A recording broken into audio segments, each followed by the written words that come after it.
If there is a term of contract, it is for the parties to enforce their rights in courts of law. You know, very quickly, we talk. One of the major provisions is, of course, the journalists' register that is being proposed. That the council would now be essentially have kind of final say over who can and cannot be registered based on a set of qualifications and based on their professional history.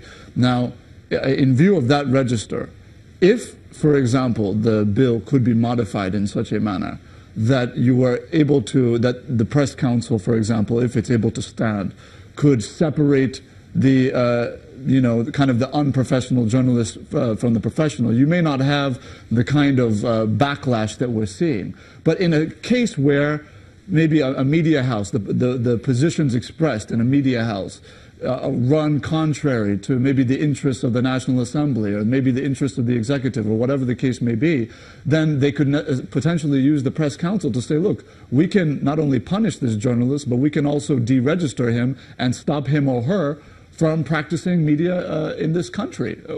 What's your response to those concerns? First and foremost, the press council as contemplated by the bill is not going to be controlled by the National Assembly. In fact, one of the clauses there states that there will be 2 members of the National Assembly on the council. And I felt that was preposterous. It's not possible. We can't be there, and I instructed that that bill should be struck off immediately. It is supposed to be a council that will consist of stakeholders in the industry, not government officials or members of the National Assembly or anything of the sort. It is just to provide a legal framework for practitioners in the industry to regulate themselves in the first instance. Most professions have that. And the qualifications stipulated there are if you want to be a journalist, if you are a feature writer, if you want to claim to be a journalist, even if you read biology, the NUJ requires you to do at least 2-3 months course to give you that professional sense of belonging. Distinguished Senator, at this juncture, I'm going to bring in my colleague Chamberlain, who has a question from our Lagos studio. Chamberlain? Well, thank you, Ajuri. Senator, some quick questions for you.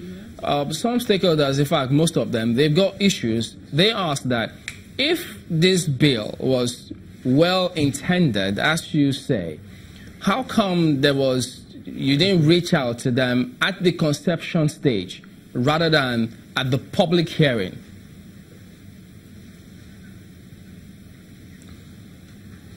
Yeah, thanks, Chamberlain. As I said earlier on, this bill is an outcome of consultations from 2009 with the stakeholders. Although, like I also said, the hearing yesterday, the president of NPO disputed that fact. But we have it on record that it is something that they collaborated before the bill eventually came up. And essentially, if you have a bill of this nature, it is at the second reading that you expose it to all stakeholders that will now make their comment, including the public. And anything that obtains during this public hearing is what will inform the final draft of the bill. Anything that comes out of the final draft of the bill that does not reflect the opinions expressed now is not being fair to the public. And we are well guided by whatever comments are made during the public debate. All right, if I could also add this part. I mean, I heard you say that what the stakeholders are saying is that repeal this and not have any law at all. I don't think that's the case. They're saying that we have enough laws already, both for bond and then for the NPA, and so those laws could have been left as they were or amended rather than come up with this particular one. So they're not saying don't have any laws at all. But if I could follow up on Ajuri's question about Section 3C, where you were talking about getting registers. Therein, you talked about registers for members of BON and for the MPAN. But if you're talking about also trying to correct some of the ills you see on social media, how does that law or this section or the entire bill itself speak to the social media? Because this suggests it's basically traditional media. Or are you saying that it is members of the traditional media that are peddling this fake news, as it were?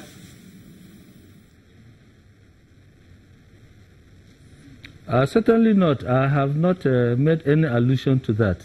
The bill deals with traditional practitioners in the industry.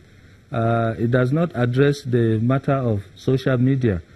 Just like the gentleman here in the studio with me noticed, the bill on social media, we responded to public opinion on it, and it was withdrawn outrightly. And nobody is speaking about that now. What we are dealing with is creating a legal framework for practitioners in the industry to self-regulate themselves. Many professions have those kind of legal framework, the Legal Practitioners Act, and so on and so forth, which does not provide what legal practitioners can do, but give them that legal backing to regulate themselves, establish ethical codes for their practices, and the rest of it.